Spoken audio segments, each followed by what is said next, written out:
For years I've dreamed of making a film about flight.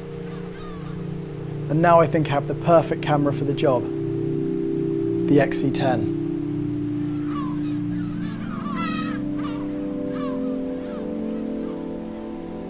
I'm Fergus Kennedy, photographer, filmmaker and marine biologist.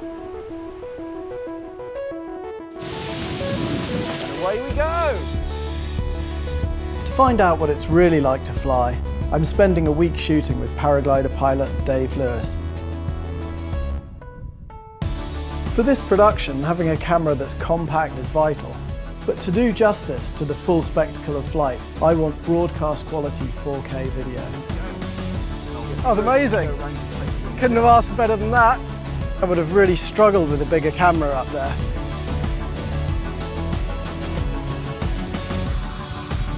Perfect. When you're shooting 4K, focus is really critical. When it's really bright like this, it starts to become hard to see the LCD screen on the back. So this loop that's included in the box really helps out. I've just seen the farmer herding his sheep on his quad bike.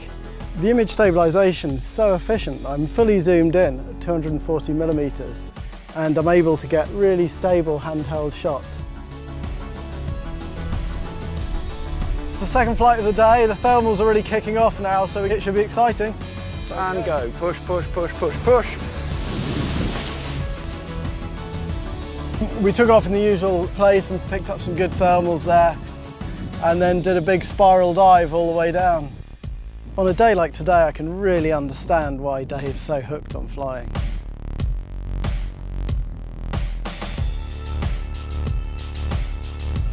If you'd come in now, fast and low, you know, and as close as you dare, really. So I want to get some close action with real speed in it. So I've put the camera onto 1080 50p, which gives me the ability to get some slow motion. Seems to be making a real difference actually, that extra bit of image stabilisation, especially when you're moving fast like this.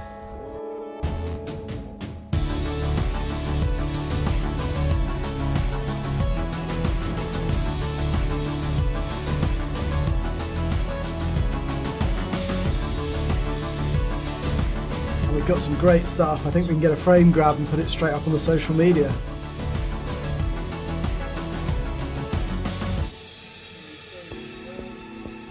This is the first time I've actually had a look at 4K footage on a good 4K monitor, and the detail is quite stunning. However close I put my head, I can't see any pixels at all on this. One of the good points about this camera is it's got a great codec, 305 megabits a second, and I must say I'm pretty impressed by how this codec's holding up. I can't see any signs of posterization or excessive noise in this blue sky at all.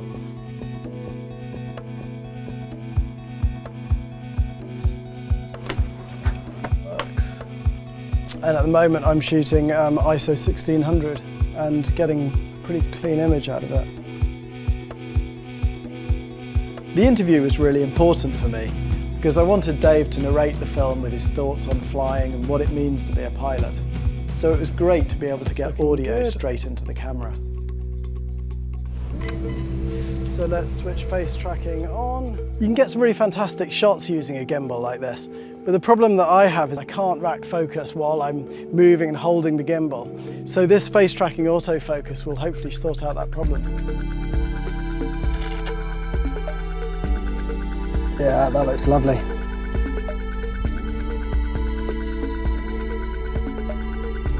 What I want to try now is a hyperlapse, which is basically a time lapse where the camera moves quite a long distance. I'm going to take a still image every 2 seconds, and each time I'm going to move the camera 20 centimeters along a straight line.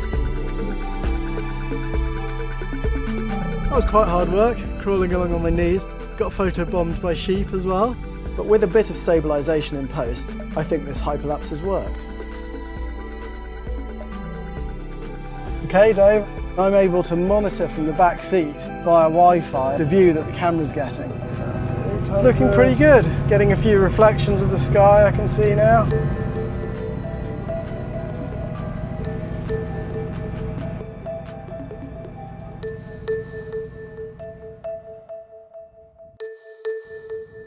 Now it's really too windy to fly, but the clouds have started to develop in a really nice way. So what I'm doing is I've put the camera on a time-lapse slider, and I'm filming at 60 times under crank. The beauty of shooting it that way is as soon as you finish the time-lapse, you can just play it back on the back of the camera and check that it all worked properly. After using this camera for a couple of days, I really feel quite liberated from having mountains of kit all the time. It actually makes the shooting experience more fun. You know, 95% of what you could do with a big setup, you can just do with this one camera and nothing else really.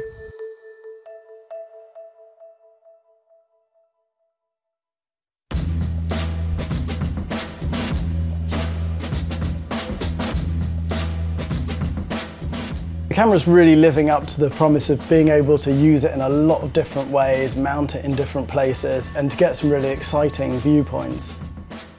That's looking like it's going to be an interesting shot.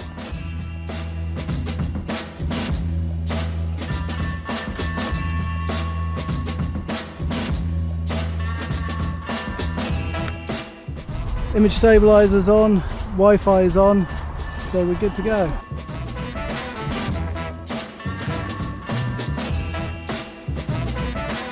Great stuff, Dave. It's looking lovely. And the Wi-Fi is working nicely, so we've got a few nice shots there. Okay, Dave, I think we're done here. You can come into land.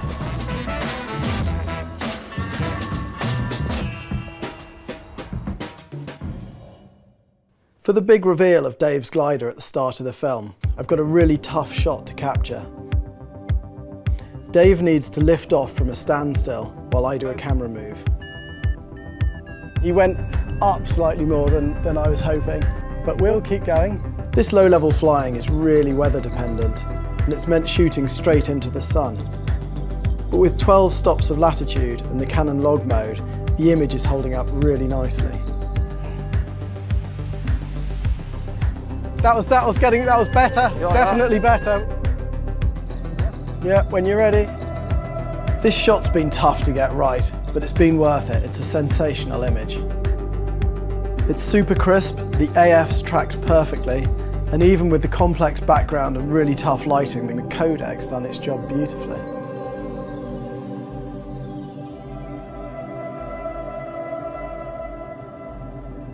I've been filming from drones for a few years now, and I think the XC10 is a great option to sling underneath. Not only is it small and light, but the combination of a great lens and codec mean you get a really sharp image.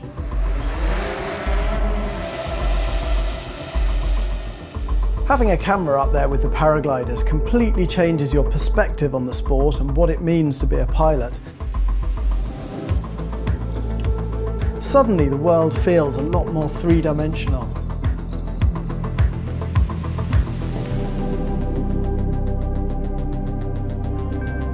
To finish the film, we've set up on top of Mount Caburn and we're hoping it stays flyable as the sun gets lower. I love being out and about at sunset, and as usual the light's getting better and better, but it's also getting darker, and happily the XC10 is looking really great even at higher ISOs. It's such a beautiful scene that I've switched the camera to stills mode and snapped a few photos of Dave on the ground while the light's perfect. The wind's been dropping as the sun sets, and it hasn't been looking good to take off, but in the last few minutes we've had it pick up just enough for launch and managed to nail that shot. That is just perfect.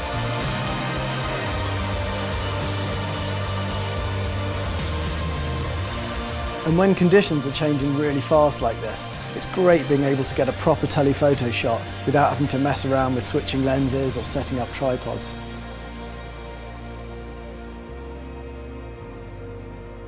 Images like that stay in your mind forever.